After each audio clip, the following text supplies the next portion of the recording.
নমস্কার, সুস্বাগতম। আপনারা দেখছেন জোরস ধামাকার নতুন পর্ব। সাথে আছি আমি জুডো। মিঠুন চক্রবর্তীর নতুন ছবি সন্তান দেখলাম। পরিচালক রাজ চক্রবর্তী, প্রডিউসার SVF। এছাড়াও অভিনয় করেছেন ঋত্বিক চক্রবর্তী, অনুসূয়া মজুমদার, শুভশ্রী গাঙ্গুলি এবং আরো অনেকে। এই কাহিনী হলো শরদিন্দু বোসের কাহিনী। এই কাহিনী হলো মেঘমালা বোসের কাহিনী। তাদের একমাত্র সন্তান ইন্দ্রনীল বোস ওরফে বাবুই তাদের সঙ্গে ভালো ব্যবহার করে না, তাদেরকে দেখে না, কোট আনকোট দেখে না। সেই জন্য শরদিন্দু বোস অনেক প্রতিকূলতার মুহূর্ত পেরিয়ে আসবার পরে ঠিক করেছেন ছেলেকে শিক্ষা দেওয়ার জন্য ছেলের বিরুদ্ধে তিনি মামলা করবেন, এবং এই মামলায় তার আইনজীবী হয়েছেন শুভশ্রী গাঙ্গুলি, যার নাম ইন্দ্রাণী সেন। এবার ছেলের বিরুদ্ধে বাবার মামলা, এতে আত্মীয় স্বজনের মধ্যে, সমাজে, বন্ধু বান্ধবদের মধ্যে, সবার মধ্যে একটা বিরূপ প্রতিক্রিয়া তৈরি হয়েছে। শরদিন্দু বোস একার কাঁধে ভর দিয়ে যে সব সমস্যার মোকাবিলা করছেন। শরদিন্দু বোসের ভূমিকায় মিঠুন চক্রবর্তীর কথা নতুন করে বলবার কিচ্ছু নেই। তিনি অতুলনীয়, অনবদ্য।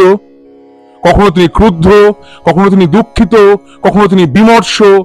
একজন অসহায় পিতার ভূমিকায় কিভাবে অভিনয় করতে হয় তা তিনি দেখিয়ে দিয়েছেন।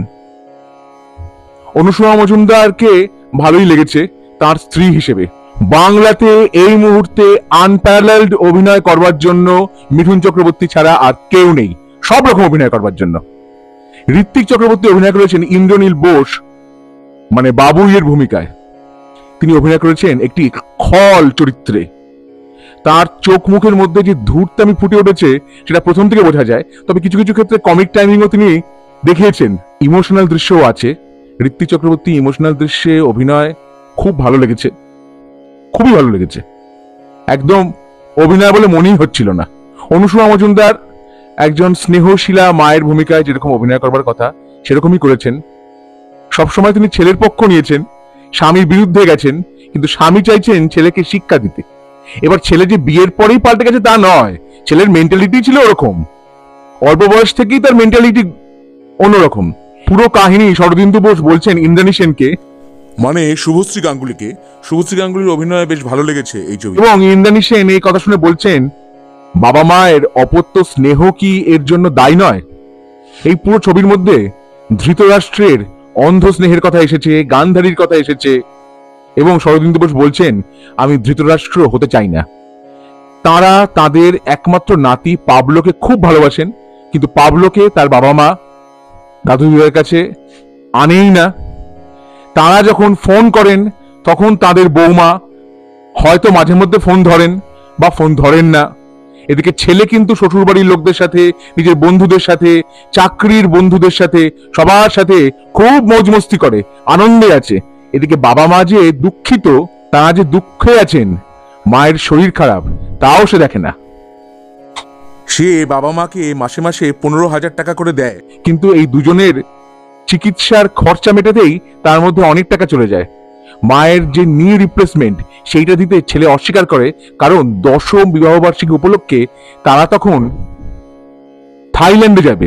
আবার সেইটা ঘটা করে নিজেদের ফ্যামিলি হোয়াটসঅ্যাপ গ্রুপে সেটা তারা পোস্টও করে। নানা ঘাত প্রতিঘাতের মুহূর্ত আছে। খুবই ইমোশনাল ছবি।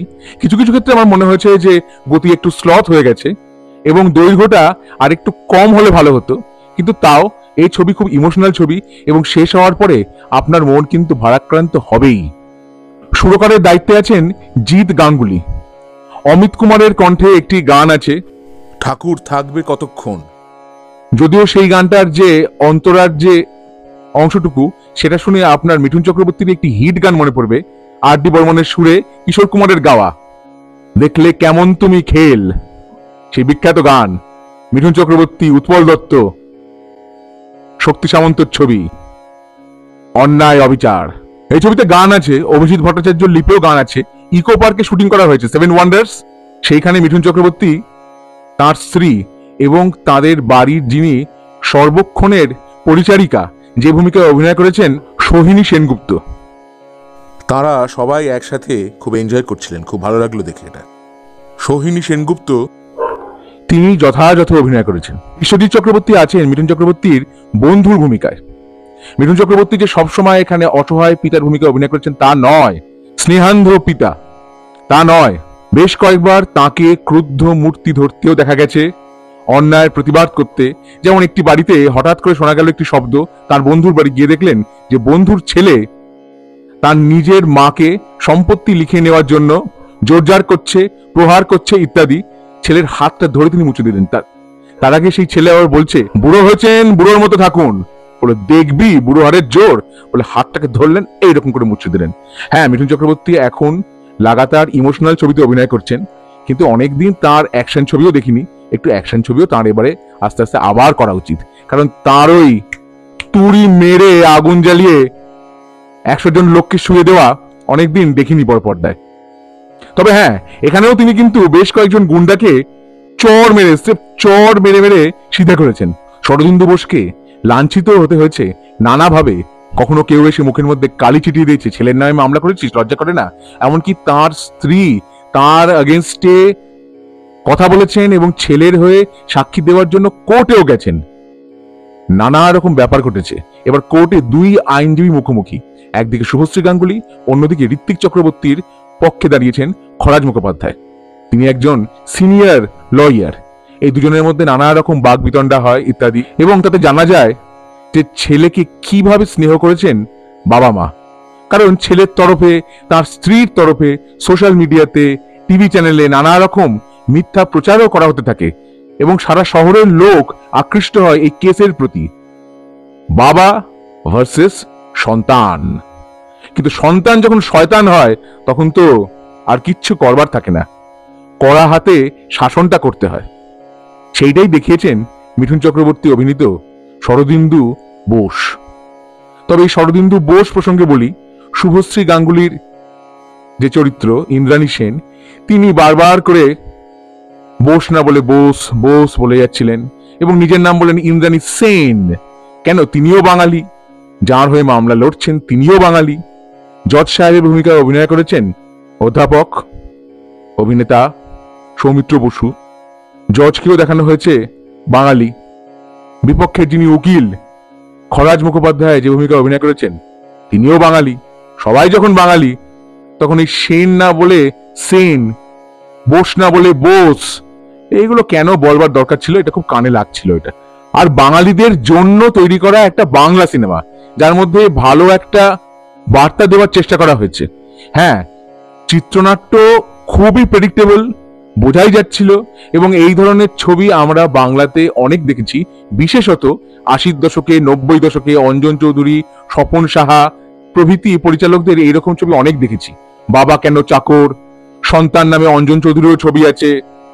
প্রভাত রায়ের লাঠি বলে যে ছবিটা, সেটা হয়তো কিছুটা আলাদা ছিল, কিন্তু সেটারও থিম প্রায় একই। হিন্দিতেও এই নিয়ে অনেক ছবি হয়েছে। আবার সোশ্যাল মিডিয়াতে একটা খবর খুব রটেছে যে জুনা ফার্নিচার নামে মারাঠি ছবি, মহেশ মাঞ্জরেকরের বিখ্যাত মারাঠি ছবি, সাম্প্রতিককালের খুব হিট একটি মারাঠি ছবি। সেই ছবির মধ্যে থিমও ছিল যে বাবা ছেলের বিরুদ্ধে কেস করছে, সেইটা থেকে নাকি সন্তান ছবিটা কপি করা। এইবার এই মারাঠি ছবিটি জুনা ফার্নিচার মুক্তি পেয়েছে 26শে এপ্রিল 2024 সালে। জানুয়ারি মাসে ঠিক হয়ে গেছে যে রাজ চক্রবর্তী এবং মিঠুন চক্রবর্তী একসাথে একটি সিরিয়াস ড্রামাটিক ছবি তৈরি করতে চলেছেন, এবং মার্চ মাস থেকে শুটিং শুরু হয়ে গেছে। তাহলে এপ্রিল মাসে যে ছবি মুক্তি পেয়েছে এবং মার্চ মাসে যে ছবি শুটিং শুরু হয়ে গেছে, এই দুটো ছবি কি করে টোকা হয় এই ব্যাপারটা আমার ঠিক বোধগম্য হচ্ছে না। যারা এই ছবির সঙ্গে মিল খুঁজে পাচ্ছেন তাদেরকে বলবো যে বাস্তবে আপনারা যদি খুঁজে দেখেন, সংবাদপত্রের কাটিং বা নেট সার্চ করলেও এরকম উদাহরণ অনেক পাবেন, যখন সন্তানের বিরুদ্ধে বাবা বা মা মামলা করেছেন।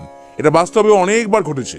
চিত্রনাট্য অনেক সময় মনে হয়েছে খুব স্লো হয়ে গেছে, কিন্তু মিঠুন চক্রবর্তীর অভিনয় আগা গোড়া শুরু থেকে শেষ অবধি, তিনি যে একজন অসুস্থ ব্যক্তির ভূমিকা অভিনয় করেছেন, যার শরীরে নানা রকম রোগ আছে, কিন্তু তিনি দৃঢ় চেতা, ছেলেকে প্রবল ভালোবাসেন, কিন্তু তাও ছেলেকেই শিক্ষা দেওয়ার জন্য তিনি এই মামলাটা করেছেন। এটা বলেওছেন তিনি ছবিতে। দেখতে সেই জন্য ছবিটা ভালো লাগে, এবং শেষে গিয়ে আপনার মনটাও কোথায় একটা ভারাক্রান্ত হবে। পরিচালক রাজ চক্রবর্তীও মিঠুন চক্রবর্তীকে খুব সুন্দর করে ব্যবহার করেছেন। তার পরিচালনায় এই যে সুন্দর করে একটি এক্সিকিউশন হয়েছে, সেটা নিশ্চয় কৃতিত্বের দাবি রাখে। অসাধারণ। আবার অনুসুয়া মজুমদারের কণ্ঠে my husband is not for sale এই সংলাপটা শুনে কিন্তু হলে হাততালি পড়েছে। তবে এই সংলাপটা শুনে কিন্তু মনে পড়েছে রাজেশ খান্না অভিনীত আফতার ছবি, সে বিখ্যাত সংলাপ যখন রাজেশ খান্নার পুত্রর ভাবি শ্বশুর যখন পুত্রকে ঘর জামাই রাখতে চাইছে, তখন রাজেশ খান্না বলছে, সেঠ উনকি মাথে পর লিখা হ্যায় নট ফর সেল। তাহলে সন্তান ছবিটা দেখে আমার কেমন লাগলো, আমার অভিজ্ঞতা আপনাদের সঙ্গে আমি ভাগ করে নিলাম। আমার ভিডিও যদি ভালো লেগে থাকে তাহলে অবশ্যই লাইক করুন, শেয়ার করুন, সাবস্ক্রাইব করুন আমার চ্যানেল এবং আমার ফেসবুক পেজ জুডোস ধামাকা, সেটা কেউ লাইক করুন, ফলো করুন। পরের পর্বে ফিরছি নতুন কোনো চমক নিয়ে, নতুন কোনো ধামাকা নিয়ে। হ্যাস্টালা ভিস্টা, জুডোস ধামাকা, লেটস ডু দ্য ধামাকা।